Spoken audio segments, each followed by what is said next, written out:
My channel. কেমন আছো তোমরা? আশা করি সবাই খুব ভালো আছে, সুস্থ আছো, আর আমিও খুব ভালো আছি। এখন আছি হচ্ছে মাসির বাড়িতে। তো কালকে রাত্রিবেলা মাসির বাড়িতে কাটালাম। এখন আমি একটু বসে আছি। আর জয়টি সবাই গিয়েছিলেন হচ্ছে কচুরি আনতে, দোকান থেকে কচুরি নিয়ে ঢুকলো। এবার আমরা খেয়ে দিয়ে বেরোবো। তোমাদের একটা জিনিস দেখাচ্ছি গাইস, দেখে নাও। হচ্ছে আমার মামার বাড়ির দাদু, মানে আমার মায়ের বাবা। কোনোদিনও তো তোমাদের সামনাসামনি দেখানোর সুযোগ পাইনি, তিনি আর আমাদের মধ্যে নেই। তো এই ফটোটাই তোমরা দেখে নাও। এই ফটোটা দেখলে এখনও মনে হয় যে উনি এখনও কাছেই আছেন। মানে হঠাৎ করে যে এই অসময়ে চলে যাবে এটা ভাবাই যায় না। সময় একটুখানি ফটোটা সামনে।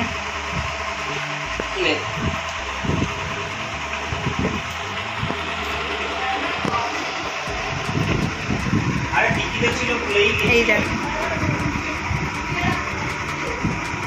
মানে এটা হঠাৎ করেই তোলা ফটোটা, আমিই বোধহয় তুলেছিলাম।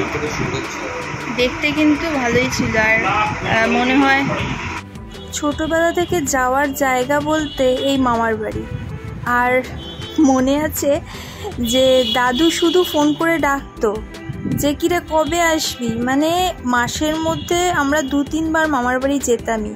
অ্যাকচুয়ালি কোথাও আমরা বাইরে ঘুরতে যেতাম না, বাবার শরীর প্রথম থেকেই খারাপ ছিল, তাই জন্য বাইরে বিশেষ কোথাও ঘুরতে যাইনি। বিয়ের পরে ঘোরাটা স্টার্ট হয়েছে। তো এই মামার বাড়িতেই দাদু থাকাকালীন বহুবার গেছি। আর এখন কিন্তু আর সেইভাবে ভালো লাগে না। হ্যাঁ, দিদা নিশ্চয়ই আছে। তো যাই হোক, এখানটায় চা দিয়ে দিয়েছে সকালবেলা, চা আর বিস্কিট। বাড়িতে তো চা খাই না, বাট আজকে সকালবেলা চা খেতে বেশ ভালোই লাগছে। চাটা খুব ভালো হয়েছে, আদা চা করেছিল মাসি। তো সকালবেলা চা খেলে বেশ ভালোই হয়, তাই না? দেখা যাক, এবার স্টার্ট করব। তো সকালে ব্রেকফাস্ট চলে এসছে, দেখো, কচুরি, তরকারি আর মিষ্টি। এটা মিষ্টির দোকান থেকে কেনা। তো জয়দীপেরটা আর আমারটা দিয়ে দিয়েছিল। আর দেখো, এত খাবার কিন্তু আমরা সকাল সকাল খেতে পারি না, তাও খেতে হয়েছে। বেরিয়ে যাচ্ছি আমরা, রেডি হয়ে গেছি। এখন বাজে প্রায় 10টা। যাই বেরিয়ে, জানি না এত রোদের মধ্যে কি করে।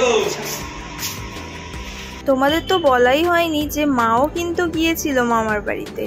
তো মামা মাকে নিয়ে স্টেশনে ছাড়তে যাচ্ছে, আর আমি যাচ্ছি জয়দীপের স্কুটিতে।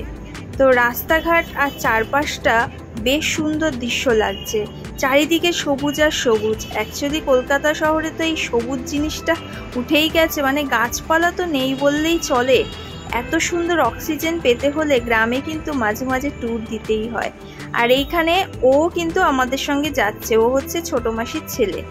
তো সমু ওর নাম। তো সমু যাবে জয়দীপের সঙ্গে স্কুটিতে, আর আমি আর মা ট্রেনে করে যাব, তার জন্য টিকিট কেটে আসলো মা। তো চলো এবার যাওয়া যাক। জার্নিটা আমাদের স্টার্ট হচ্ছে, ট্রেনও ঢুকে গেছে। এই ট্রেনটা না কল্যাণী সীমান্তর টু বজবজ যায়। তো আমরা এই ট্রেনটা 11:20 মধ্যে চলে আসে। আর এই ট্রেনটা যদি পেয়ে যাই একবার, ব্যাস একেবারে বসলেই পুরো বালিগঞ্জে নেমে যাই। ওখান থেকে তো বাড়ি কাছেই জানো। আর এখানে অনেক রকমের হকার উঠছিল বাড়িতে। তো জার্নিটা বেশ ভালোই হয়েছে। এখন মা আবার সবজি কাটছে, এই দেখো সবজি কাটছে, আর বোন রান্না করছে, আর আমি বসে আছি। তো খাওয়া দাওয়া হবে এই বাড়িতেই। আর জয়দীপ আর আমার ভাই যে এসছে সমু, ওরা দুজনে গেছে রিয়ার ঠিকানায়, ওখানে একটু ফ্রেশ হয়ে তারপরে এই বাড়ি আসবে। তো চলো আবার পরে দেখা হচ্ছে কি কি খাওয়া হবে আজকে।